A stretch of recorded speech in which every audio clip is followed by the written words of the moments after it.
नमस्कार बंधु, सक्सेस वाले चैनल में आप सभी का स्वागत है। जी हां, यदि आप चैनल पर नए हो तो प्लीज इसे सब्सक्राइब करें, लाइक करें, शेयर करें। जी हां, आज हम वार्ता करने जा रहे हैं यूपी ट्रिपल एससी के बारे में। कौन सी बुक पढ़ें, क्या पढ़ें, कैसे पढ़ें। तो आप लोग जानते हैं एक चीज कि यूपी ट्रिपल एससी से कम से कम 50,000 प्लस की वैकेंसी आने वाली है। ठीक, 50,000 प्लस की वैकेंसी रहेगी। जो सबसे प्रचलित वैकेंसी है, जहां आप अपने को देखना चाहते हैं, वह है लेखपाल, चाहे वो राजस्व हो, चाहे वो दूसरा वीडियो, तीसरा आप अपने को देखना पसंद करेंगे कानूनगो यानी कि राजस्व इंस्पेक्टर,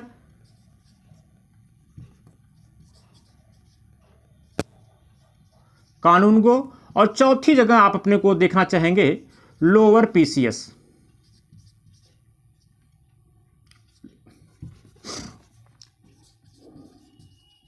लोअर पीसीएस। क्या तैयार हैं आप? यदि तैयार हैं तो आपको तैयारी कैसे करनी है, एक बिग क्वेश्चन।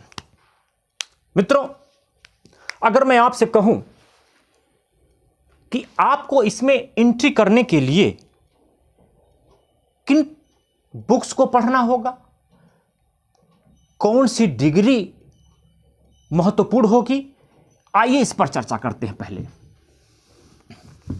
देखो भाई, पेट लागू होगा तो भी, पेट नहीं लागू होगा तो भी, यह आप भूल जाइए कि आपको पेट पढ़ना है। ठीक, अरे भाई, पेट लागू हो जाएगा तो कोई उसमें जर्मनी की भाषा तो आएगी नहीं, तुर्की लैंग्वेज आएगा नहीं, मंडारिन लैंग्वेज आएगा नहीं, आपसे पूछा नहीं जाएगा। क्या पूछा जाएगा?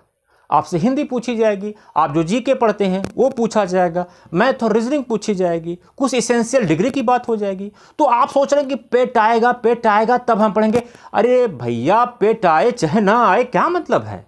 पूछा तो यही जाएगा ना। ऐसा तो नहीं कि पेट में आ जाएगा कि हाँ वो जर्मन लैंग्वेज को इंग्लिश में हिंदी में ट्रांसलेट करें, या हिंदी को जो है मंडारिन में ट्रांसलेट करें। ऐसा तो पूछा नहीं जाएगा। पूछा तो वही जाएगा, बस क्वेश्चंस के अनुपात अलग अलग होंगे। बस यही एक अंतर रहेगा, किस क्वेश्चन को कितना वरीयता दी जा रही है, क्या अनुपात दिया जा रहा है, बस यही होगा। तो आइए देखते हैं कि अगर हम वीडियो की तैयारी कर रहे हैं, अगर हम वीडियो बनना चाहते हैं, तो उसके लिए ट्रिपल सी मैंडेटरी है, आवश्यक है। अगर आपके पास ट्रिपल सी नहीं है तो कम से कम आप ट्रिपल सी ही का फार्म आज ही के दिन ही भर दीजिएगा, ताकि उस 2 महीने में आपको डिग्री मिल जाएगी एग्जाम होके। नंबर 2, अगर जो बड़ी लेखपाल के बारे में सोचें तो वहां भी ट्रिपल सी जरूरी होगा। ठीक, आप सोचेंगे कि इसके पूर्वत में चकबंदी का आया था, उसमें ट्रिपल सी नहीं मांगा गया था, तो उसके चकबंदी की वैकेंसी भी कम रहती है। सर्वाधिक वैकेंसी किसकी होती है? राजस्व लेखपाल की होती है। तो राजस्व लेखपाल की अगर मांगा जाएगा तो आपसे ट्रिपल सी मांगा ही जाएगा। तो अगर ट्रिपल सी एक अड़ंगा है तो उसको दूर करना भी आपका काम है, मेरा नहीं।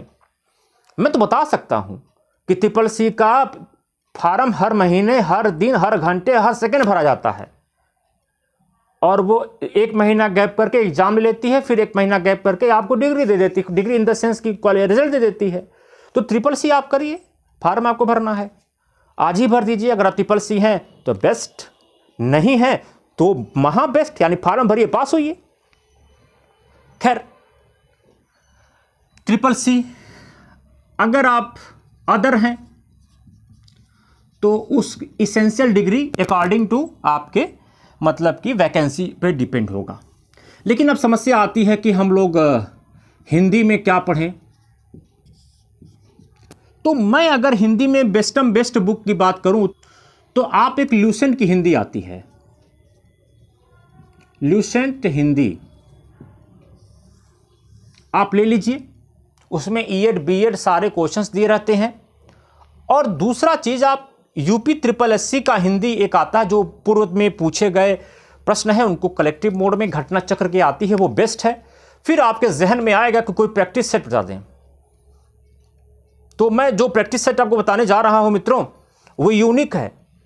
मैं जानता हूं कि इसमें से बहुत लोग नाम ही नहीं सुने होंगे जी, और पेपर उसी प्रैक्टिस सेट से बनता है, ये भी मैं जानता हूं।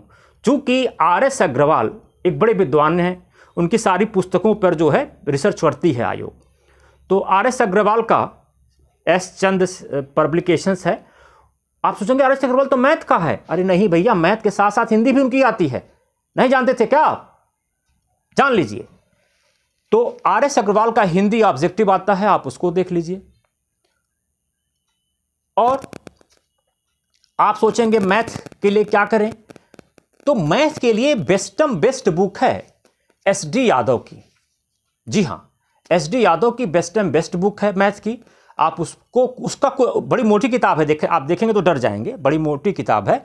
और लेकिन आपको डरना नहीं है। उसके सिर्फ क्या बोलते हैं, जो उसने अभ्यास करने वाला प्रश्न दिया है, प्रैक्टिस सेट जो उनका है, उसी को लगा डालिए। आपको जो जिस मेथड से मैथ आता है, आप उसी जो लास्ट में, जैसे हर टॉपिक के लास्ट में कम से कम 100-150 प्रश्नों का उनका श्रृंखला है, उसी को लगा दीजिए। उसी में से प्रश्न रिपीट हो जाएगा। नहीं विश्वास पड़ रहा है? यदि आपका कोई मित्र दिल्ली रहता हो तो आप उससे कह दीजिए कि SS भारती का क्लास नोट मुहैया करा दे। अगर आपको SS भारती का क्लास नोट्स मिल जाएगा तो वो भी सफिशिएंट है, बहुत बेहतरीन ढंग से सर पढ़ाते हैं। जो कि मैं उनका खुद का स्टूडेंट रहा हूं किस ज़माने में, तो मुझे मालूम है। और जो वो क्लास नोट से जो आप मैथ सीख लेंगे, उनके सैकड़ों टीचर सिखाते रहेंगे यूट्यूब पे, सीख नहीं पाएंगे। वो क्वालिटी है उनकी, भारती सर की, आप उनकी ले लीजिए, वो नोट्स मुहैया हो जाएगी। अब प्रश्न उठता है, हिंदी की बात हो गई, और अब प्रश्न उठता है रीजनिंग में। तो रीजनिंग में मैंने पहले भी कहा था, रीजनिंग में आप एक अरिहंत की पतली सी बुक आती है रीजनिंग की, उसको देख लीजिए। और रेलवे का रीजनिंग एक आता है, मैं बताना चाहूंगा, रेलवे का रीजनिंग घटना चक्र का आता है, सॉल्व रहता है, आप उसी को लगा डालिए। दोनों लगा डालेंगे तो रीजनिंग में अगर 25 क्वेश्चन आएगा तो आपका 24 सही होगा, ये मेरी गारंटी है। अगर आपने दोनों लगा लिया बढ़िया से 24, चूंकि 23 क्वेश्चन तो रिपीटेड ही रहेंगे उसी रेलवे वाली बुक से। जी हां। अब प्रश्न उठता है कि जीके को कैसे तैयार करें। जीके मतलब in the sense GS, how to prepare. GS के लिए आपको मैंने पहले ही बताया था, ल्यूसेंट जीके की जो बुक आती है वो, और एक स्पीडी की, स्पीडी का रेलवे जीके की बुक आती है। स्पीडी के रेलवे जीके की बुक होती है, 1 लाइनर होती है, काफी सेट्स उसमें हैं, 1 लाइन टाइप के लिखे हैं, बेस्ट, इससे बाहर कुछ नहीं रहेगा, ठीक। और ल्यूसेंट की वस्तुनिष्ठ आती है। इन दोनों को तैयार कर लें तो आप अपने को 1 से 10 के बीच में देखेंगे।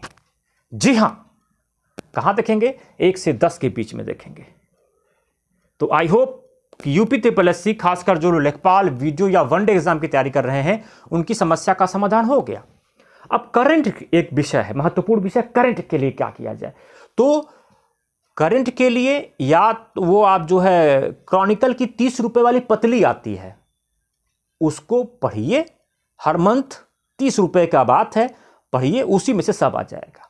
और जैसे कोई और बुक अपडेट होगी एग्जामिनेशन के टाइम, मैं उसका मेंशन करूंगा। आई होप कि आप लोगों को समझ आ गया। मेरी तरफ से आप सभी को उज्जवल भविष्य की कामना है। धन्यवाद। वंदे मातरम। भारत माता की जय। नमस्कार।